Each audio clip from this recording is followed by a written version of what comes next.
She paid $200 for a cow nobody wanted. Then buyers drove nearly 300 miles for her calf. When 43-year-old widow Laura Bennett paid $200 for a thin cow nobody wanted, people at the auction openly laughed. The cow named Daisy looked undersized from poor condition, carried an old faded ear tag, and came with almost no useful breeding history. Laura had little money, a struggling 21-acre farm, and no room for another expensive mistake. Still, she brought Daisy home. Months later, Daisy delivered a healthy bull calf. The calf grew steadily, stayed unusually sound, and made one local cattleman study Daisy's old tag twice. Then a question changed everything. Where did that cow come from? Weeks later, serious buyers were preparing to drive nearly 300 miles to Laura's gate.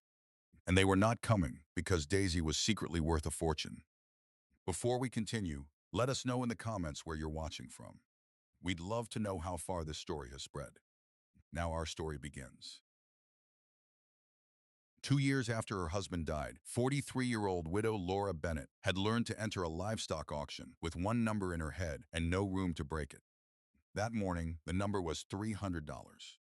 Laura ran 21 acres outside a small farming town where everyone seemed to know which farms were growing and which ones were barely holding together. Hers was barely holding. The south fence leaned in two places. Her squeeze chute had been welded more than once. Her pickup had crossed 200,000 miles. And after hay, mineral, fuel, and veterinary bills, there was rarely much left. Still, Laura needed one replacement cow. The first females through the ring ended that hope quickly. Good commercial cows sold above $1,500. Registered females went for more than $2,000. Laura stopped lifting her bidder card. By early afternoon, she was ready to leave. Then a thin red-brown cow entered the ring. The cow named Daisy looked smaller than she probably was because poor condition had taken so much weight from her frame. Her ribs showed, her coat looked dull, and one hip stood sharper than the other. An old faded ear tag hung behind the newer sale tag. The auction notes offered almost nothing useful. Mature commercial cow, unknown breeding history, no transferred papers, no confirmed sire information. Several buyers looked away before the auctioneer finished speaking. Someone near the rail laughed. Looks like she's already eaten the profit out of herself. Another man answered, $200 of bones and a feed bill. A few people chuckled. Laura kept watching. The cow named Daisy was thin, but she was not limping. Her feet appeared surprisingly sound. Her legs tracked straight as she crossed the ring. She turned without stiffness. And beneath the poor body condition, Laura could see more depth through the middle than the ribs first suggested. The auctioneer asked for $500. Nothing. 400. Silence. 300. One man lifted a hand, then lowered it before the auctioneer could catch him. The price dropped again. 200? Laura hesitated. Cheap did not mean safe. A $200 cow could easily become a $1,000 problem. Feed, medicine, hoof care, pregnancy failure, and months of waiting. Laura knew all of that. She also knew she could not afford the cows everyone else wanted. So she raised her bidder card. 200. Someone behind her laughed. Laura, you buying livestock or collecting problems? She did not turn around. No one bid again. Sold. The gavel fell. Laura felt relief for exactly 1 second. Then the weight of the decision arrived.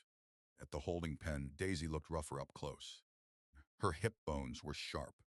The hair around her neck was coarse. Her hooves needed attention. But when Laura approached the fence, the cow named Daisy did not panic. She simply lifted her head and watched.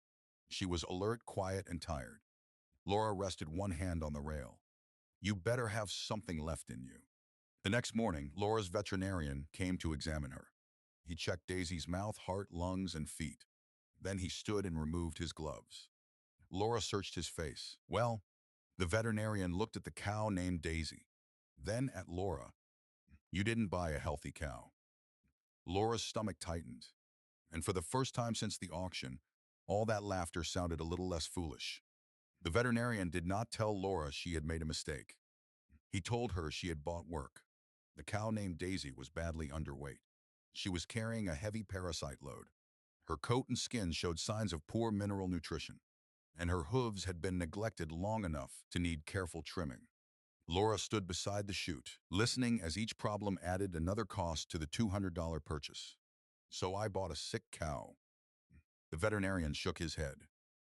Not exactly. He checked Daisy's mouth again. Her teeth are still useful. Then he listened to her heart and lungs. No obvious chronic problem there.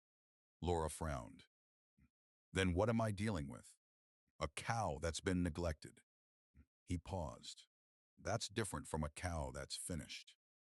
That distinction mattered. Daisy did not need some expensive miracle treatment. She needed basic things she should have had all along.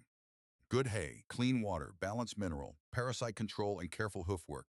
The veterinarian warned Laura not to push weight onto her too quickly. A thin, mature cow could not simply be flooded with grain and expected to recover safely. Laura wrote everything down.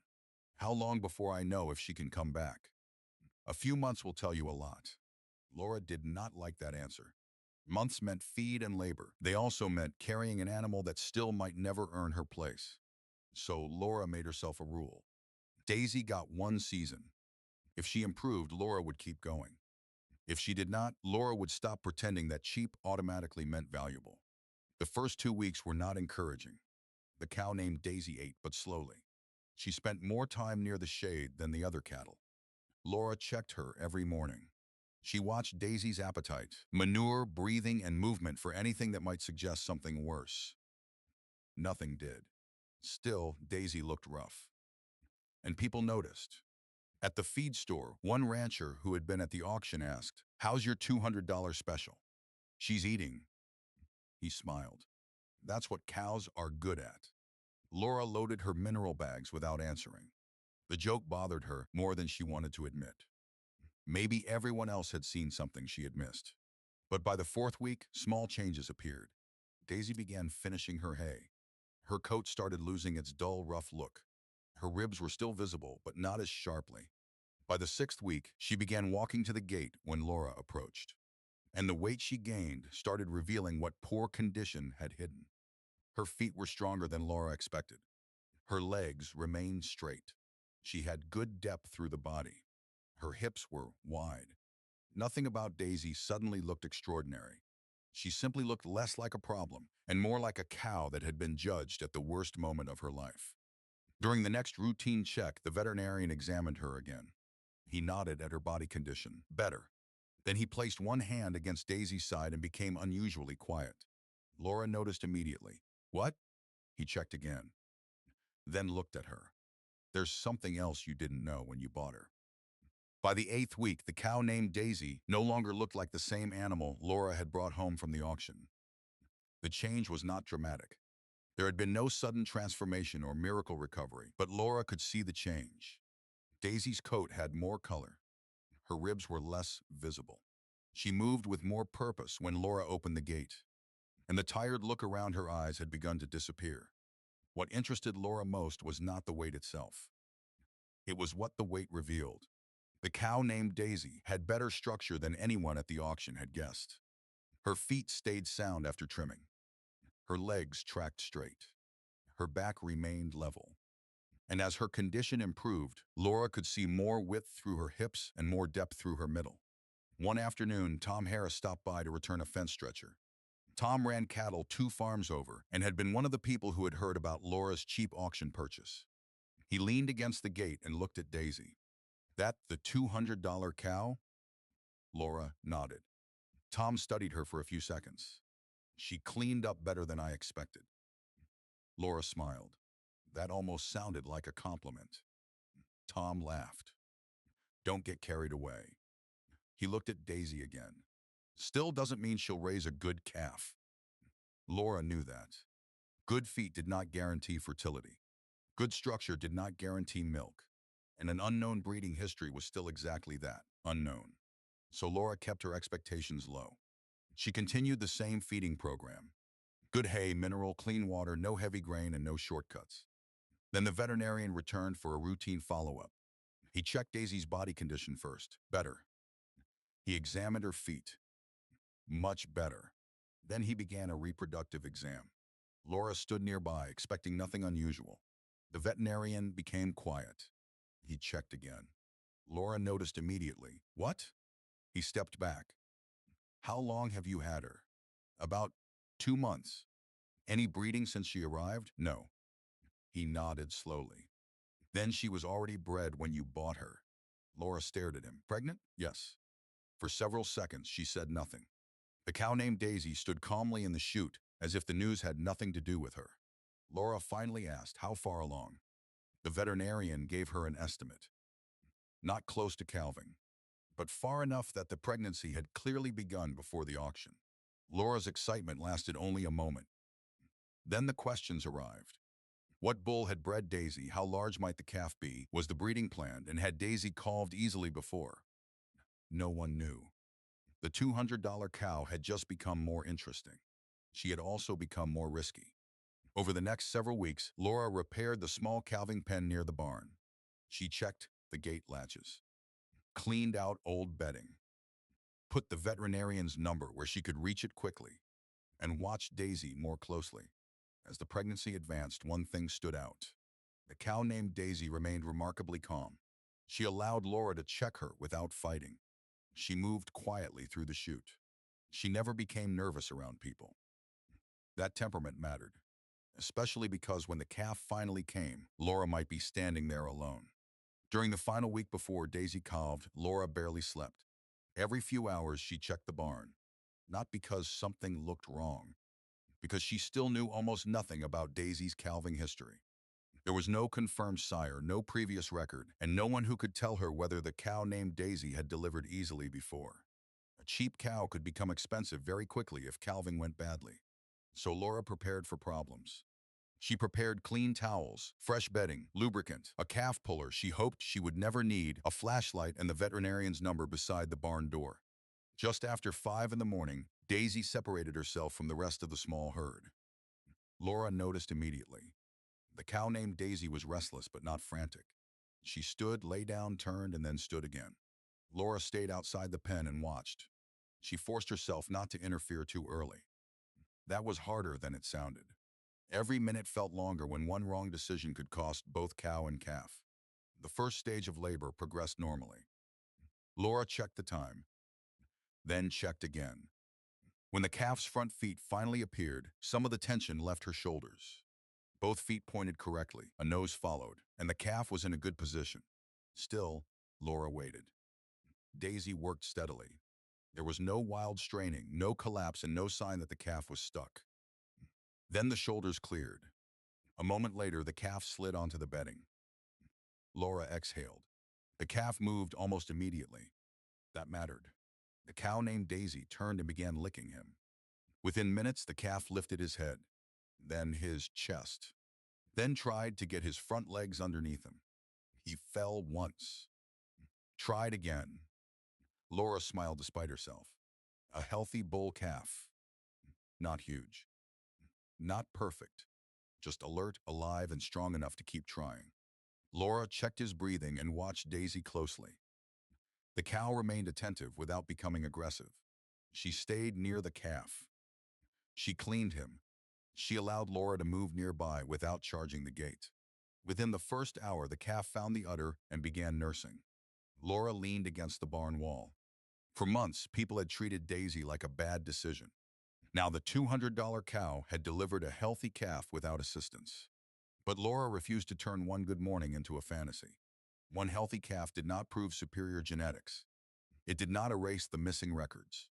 It did not suddenly make Daisy valuable. What it proved was simpler. Daisy could calve and mother, and she had enough milk to get a calf started well. Laura began calling the bull calf Scout. Over the next few days, the calf named Scout stayed active. He nursed, often. His legs remained straight. His joints looked clean, and his appetite never seemed to disappear. By the end of the first month, Laura noticed something else. Scout was gaining faster than she expected. The gain was not dramatic, but it was consistent. She checked her notes twice. The numbers were right. The calf named Scout was growing better than several calves born earlier on similar feed. Laura looked across the pen at Daisy. The question in her mind had changed. It was no longer, did I waste $200? Now it was, what exactly did I buy? For the next several weeks, Laura watched Daisy and Scout more closely than any other pair on the farm. Not because she expected a miracle, because she wanted facts. A cow named Daisy had already done one important thing well. She had calved without assistance. Now Laura wanted to know whether she could raise that calf just as well. The answer came slowly. The calf named Scout stayed active. He nursed often. He rarely needed encouragement, and Daisy remained calm around him. That mattered more than Laura had understood before buying her. A nervous cow could make every check dangerous. A poor mother could leave a calf cold, hungry, or wandering. Daisy did the opposite. She kept Scout close. She allowed him to nurse without constantly moving away. She watched him without becoming aggressive toward Laura. At 2 in the morning during one cold rain, Laura pulled on her boots and went outside, expecting trouble. Scout was no longer in the open part of the pen. Laura's heart jumped. Then she found him tucked against the dry side of the shelter. The cow named Daisy stood nearby, positioned between the calf and the wind. Scout was warm, dry, and nursing normally. Laura stood in the rain and smiled. That's the kind of cow I need. No one from the auction saw that moment. No one at the feed store knew about it. But Laura did. And on a small farm, that kind of reliability mattered. She started keeping better records. She recorded his birth date, estimated birth weight, weekly condition notes, growth measurements, any sign of illness, and every treatment. Laura had never been careless, but before Daisy, she had not written down every small detail. Now she wanted to know whether Scout's progress was real or simply looked impressive because she was watching him so closely. By 6 weeks, the calf named Scout was still ahead of several calves born around the same time. It was not an impossible amount, but it was enough to notice. His legs stayed straight. His feet looked strong. He carried muscle evenly, and he remained calm when Laura handled him. The cow named Daisy was also holding her condition better than Laura expected while nursing. That suggested she was producing enough milk without losing too much herself. One afternoon, Tom Harris stopped by again. He leaned against the fence and watched Scout circle his mother. That the calf? Laura nodded. Tom studied him longer than he had studied Daisy the first time. He's put together pretty well. Laura smiled. That almost sounded like another compliment. Tom ignored the joke. What bull? Laura shook her head. No idea. Tom looked at Daisy's old faded ear tag. No papers. Nothing useful. He frowned. That's a shame. Laura heard something different in his voice this time. This time it was not mockery, but interest. Tom stepped closer to the fence. Mind if I look at that tag? Laura shrugged. Go ahead. The old tag had been there since the auction. Laura had seen it 100 times. She had simply assumed it belonged to some previous owner. Tom wiped dust from the plastic with his thumb. A few faded letters became clearer. He stopped smiling. Where did you buy her again? Laura told him. Tom looked from the tag to the calf named Scout, then back to Daisy. I might know that prefix. After Tom noticed the old tag, Laura became more disciplined about Scout's records. At 6 weeks, the calf named Scout looked good. But Laura knew 6 weeks proved very little. Good calves could start fast and flatten out later. So she kept measuring.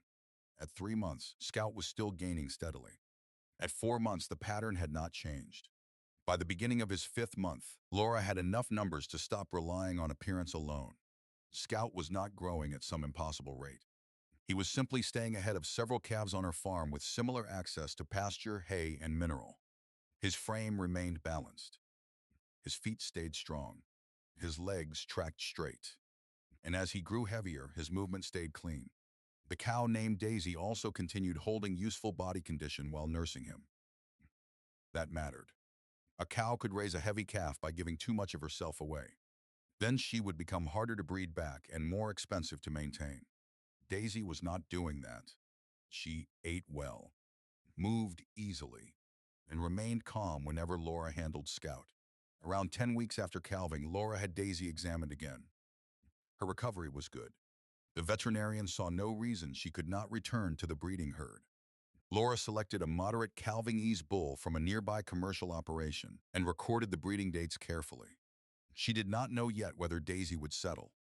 But this time, at least, there would be no mystery about which bull had been used. Meanwhile, Scout kept growing.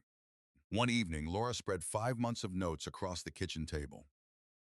Birth date, estimated birth weight, monthly weights, health records, feed changes.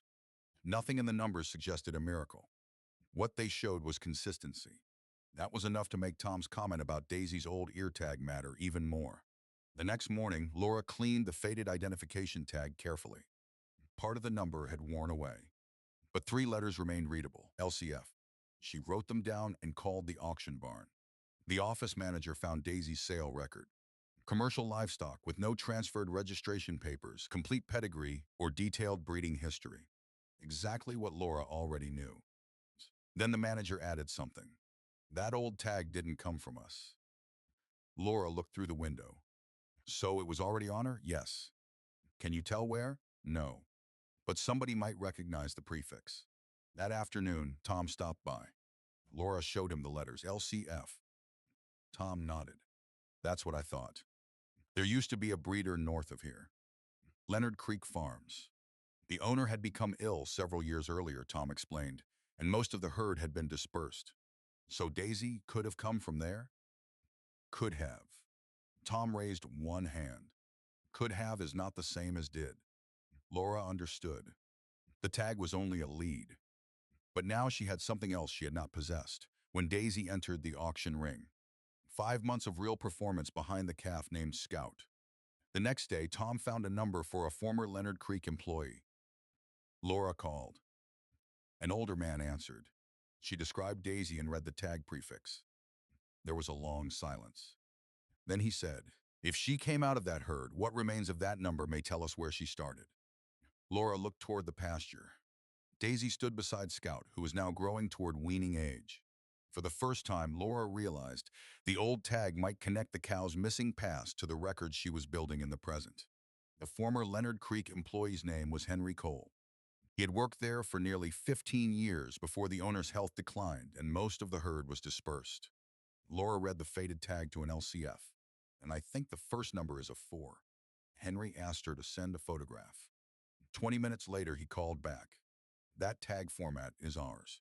Laura sat down at the kitchen table. You're sure? About the tag, yes.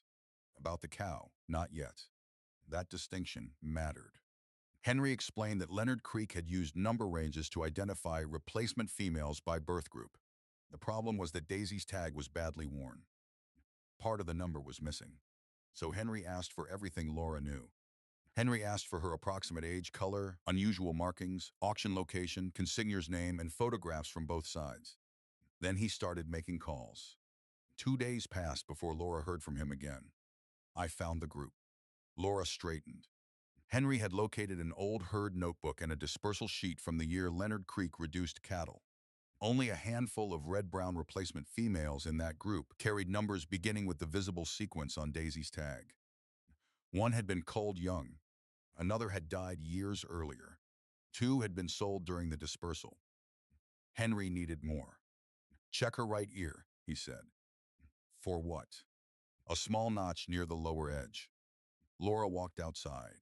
The cow named Daisy lifted her head as Laura approached. Laura checked carefully. There it was. A small notch in the right ear. She called Henry back. That matches. Now look underneath her belly. Low on the left side. Laura stepped around Daisy. A small patch of white hair showed beneath the red-brown coat. Her pulse quickened. She has it. Henry went quiet for a moment. That narrows it down. The dispersal record showed that one female matching those details had been sold to a commercial operation called West Ridge Cattle. Laura recognized the name. It appeared in the ownership information connected to Daisy's later auction consignor. Now there was a chain. The trail ran from the Leonard Creek birth group to the dispersal sale, West Ridge Cattle, a later commercial resale, and finally Laura's auction. Henry still refused to call it complete proof. Some paperwork was missing. No registration could simply be restored from memory and old markings. But the case no longer depended on one faded tag. Age matched. Color matched. Ear notch matched. Belly marking matched. The dispersal record matched. And the ownership trail lined up. Henry finally said, "I'm comfortable saying Daisy came from the LCF four-line maternal family." Laura looked through the window toward the pasture. What was that line known for? Nothing flashy. Henry paused. Which is why practical cattlemen liked them. Easy calving. They were known for good udders, sound feet, moderate size, quiet dispositions, and females that stayed productive for years. Laura looked at the cow named Daisy.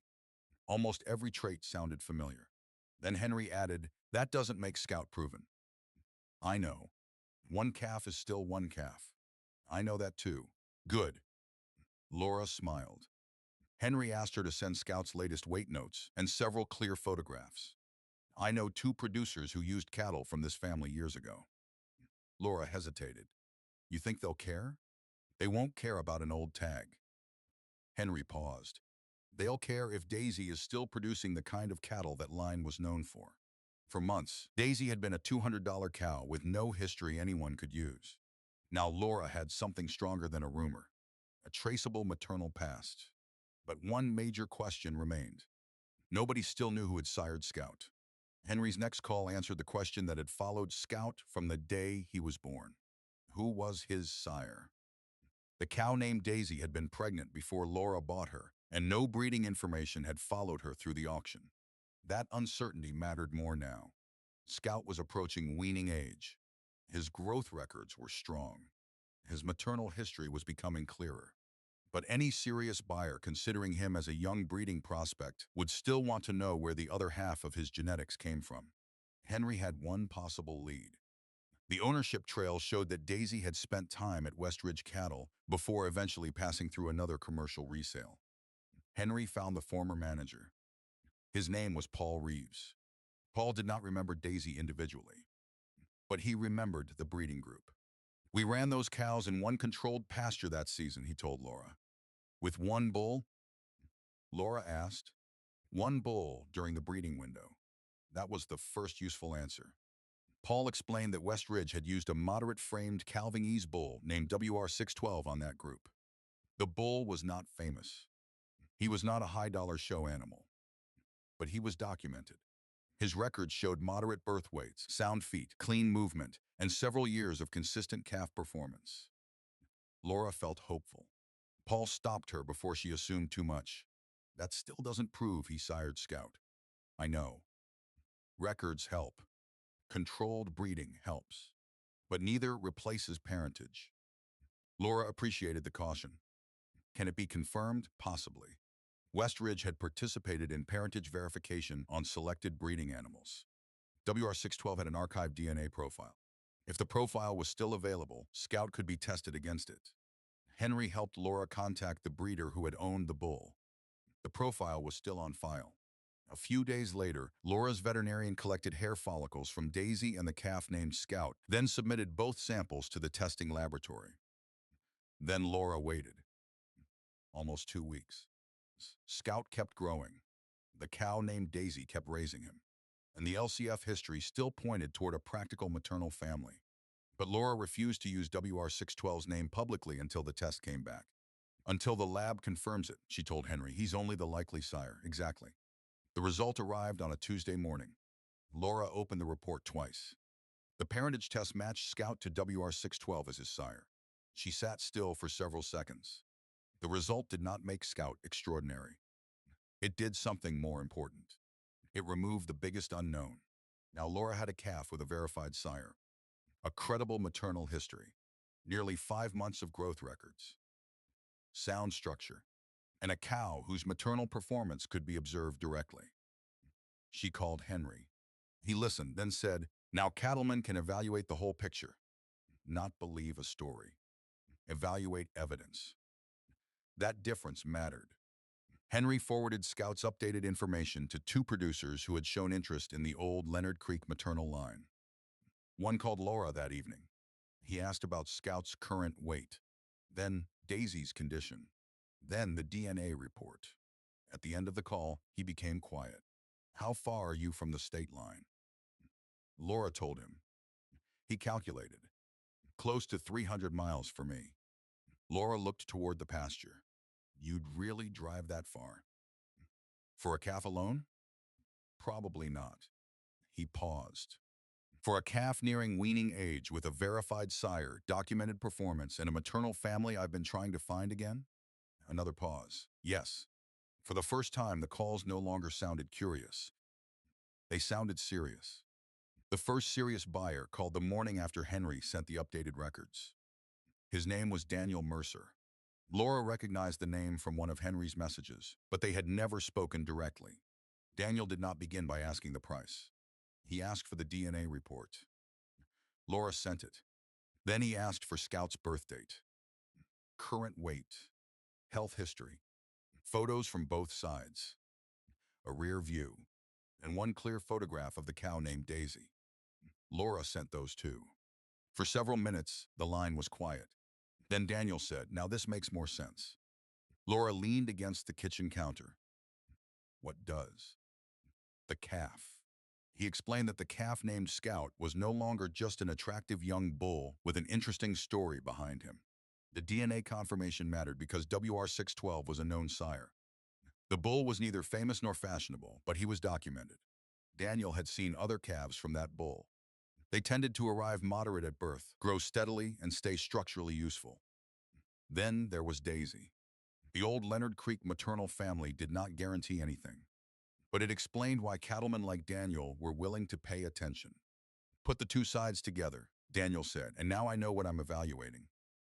Laura understood. There was a known sire, a credible maternal line, real performance, and actual cow behavior. Nothing magical, just fewer unknowns. Daniel asked another question. "Has Scout ever been sick?" "No." "Any treatment besides routine health work?" "No feet?" "Good." "Temperament?" "Quiet." Then he asked Laura to read the growth notes aloud. She did. Daniel stopped her twice to check dates. He was not impressed by one large number. He cared about the pattern. The pattern showed consistent gain, no sudden jump after heavy feeding, and no unexplained slowdown. That gave Laura more confidence than praise would have. Daniel finally said, "I'd like to see him." Laura looked out the window. The calf named Scout stood near Daisy at the far fence. "How far are you?" 294 miles. Laura almost laughed. "You're serious?" "I wouldn't spend 6 hours in a truck if I wasn't." She hesitated. "You'd come that far for one calf?" Daniel answered immediately. "I'm not coming for one photograph." He continued, "I want to see how he moves. I want to see the cow. I want to see whether the records match the animal." That was the kind of answer Laura trusted. No one was treating Scout like a guaranteed breeding star. They wanted to inspect him. That afternoon, a second producer called. His farm was just over 300 miles away in another direction. He had received the same information through Henry. He asked nearly identical questions. Then something different. "If you sell Scout, are you keeping Daisy?" Laura looked toward the pasture. "Yes." "Good. Why?" "Because if she raises another calf with the same kind of usefulness, that matters more to me than one good bull." Laura wrote his number down. The conversation stayed with her.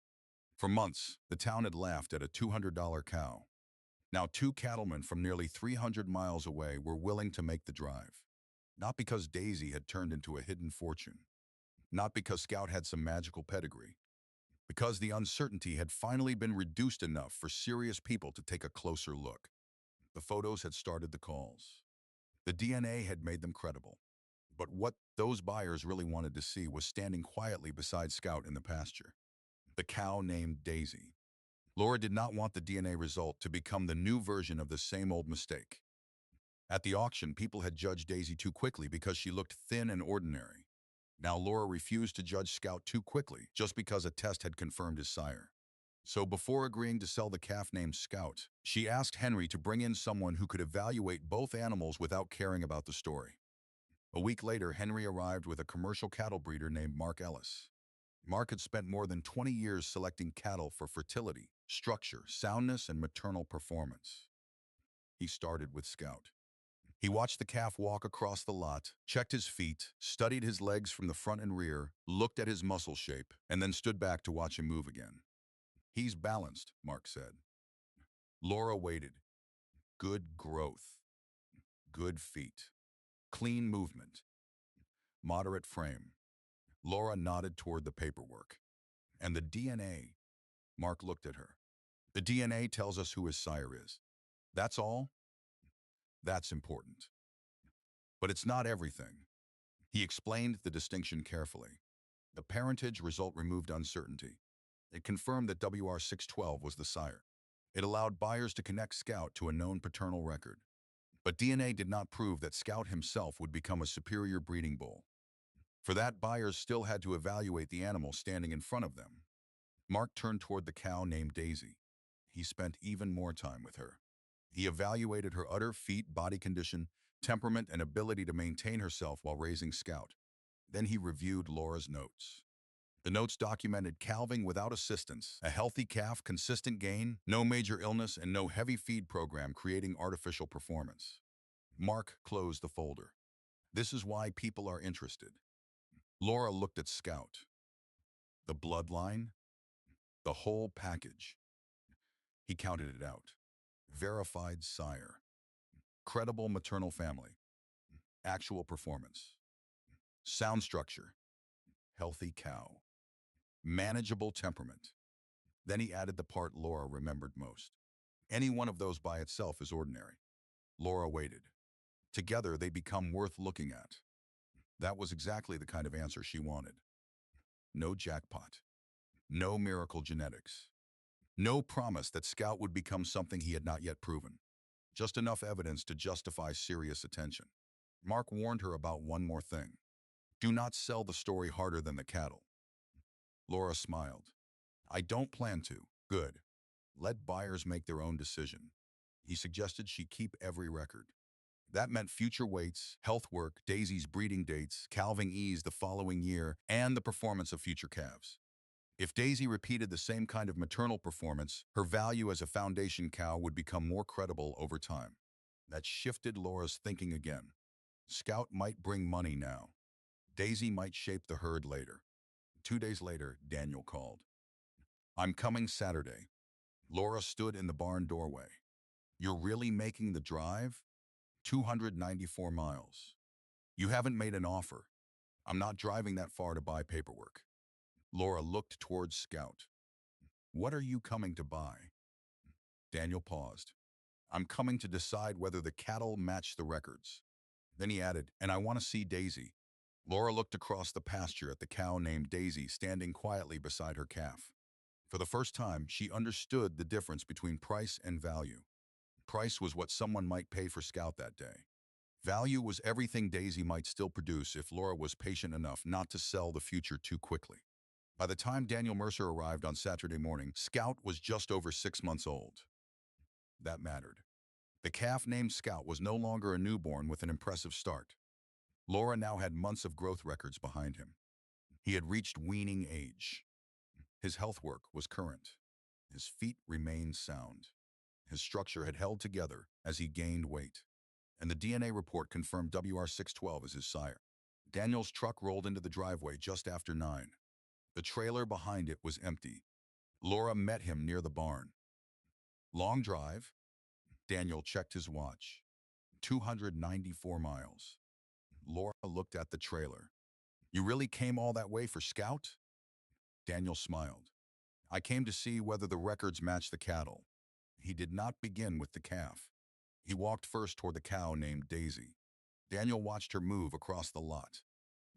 He studied her feet, her udder, her body condition, the way she carried herself after raising a calf for more than 6 months. Then he asked Laura to bring Daisy and Scout into the smaller handling area. Daisy walked in quietly. Scout followed. Daniel spent nearly 20 minutes examining both. He watched Scout turn, checked his legs, looked at his feet, studied his frame from the side. Then he opened the folder Laura had prepared. The folder contained Scout's birth date, monthly weights, health records, DNA parentage, and weaning weight. Everything was there. Daniel read slowly. Finally, he closed the folder. Henry didn't oversell him.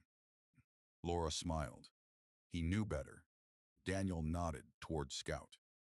Neither should you. I don't plan to. That seemed to satisfy him. Then he asked the question Laura had expected. What do you want for the calf? Laura gave him the numbers she and Mark had discussed. Daniel did not laugh. He did not accept immediately either.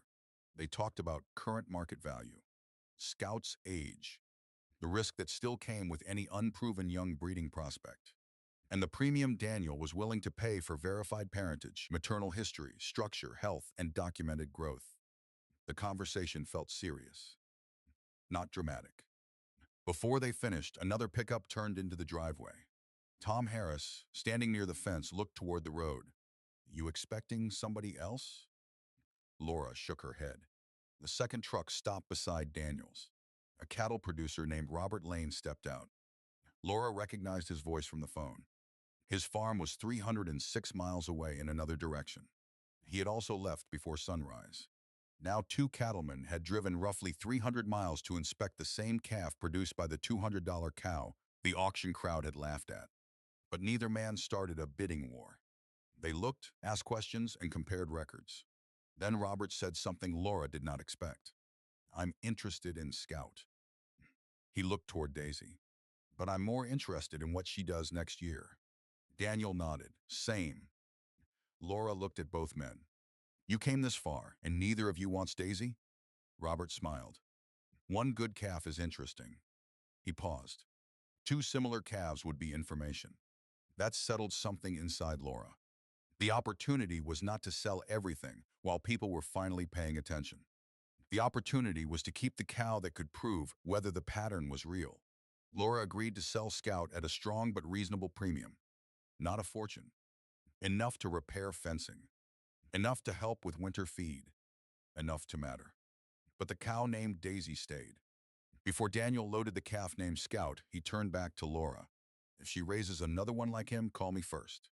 Robert laughed. "Call me second." Laura smiled.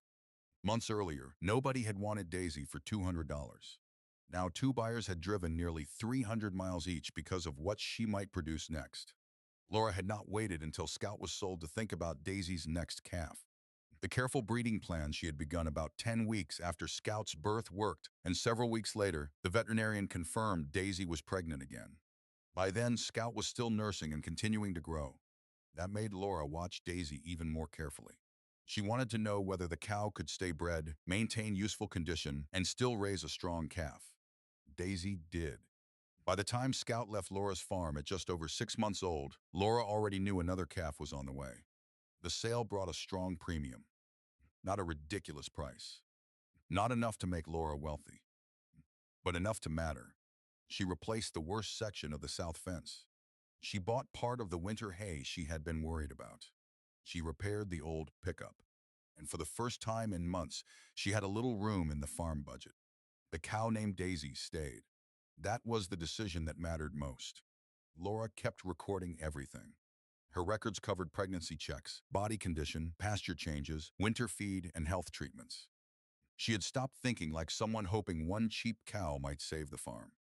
She had started thinking like someone building a small breeding program, one useful decision at a time. The following spring, Daisy separated herself from the herd before sunrise. Laura noticed immediately. But this time, the fear was different. She knew the sire. She knew Daisy's history better. And she had already watched the cow raise one calf successfully. Laura stayed outside the pen and waited. The cow named Daisy calved without assistance. It was another healthy calf, strong, alert, and on its feet quickly. Laura did not celebrate as if she had won a jackpot. She opened her notebook. She recorded the birth time, calving ease, condition, and first nursing. Then she stood back and smiled. One good calf could happen by chance. 2 good calves began to suggest consistency. Laura sent Henry a short update. His reply arrived later that morning. "Now you're building evidence." That sentence stayed with her. The call started again as the new calf grew. Daniel wanted updates. Robert asked whether Laura planned to retain any future daughters from Daisy. Another producer asked to be contacted before the next calf was advertised. No one offered millions. No television crews arrived. Laura's farm was still 21 acres. Hay was still expensive. Fences still needed maintenance. But the farm was stronger, not because Daisy had been secretly worth a fortune, because Laura had restored a neglected cow, measured what she produced, and given her enough time to repeat it. One afternoon, Laura stopped at the feed store. The rancher who had once called Daisy her $200 special looked at her. "I heard that cheap cow turned out pretty good." Laura smiled. "She did." He shook his head. "Guess we all missed that one." Laura did not remind him how hard he had laughed. She did not need to.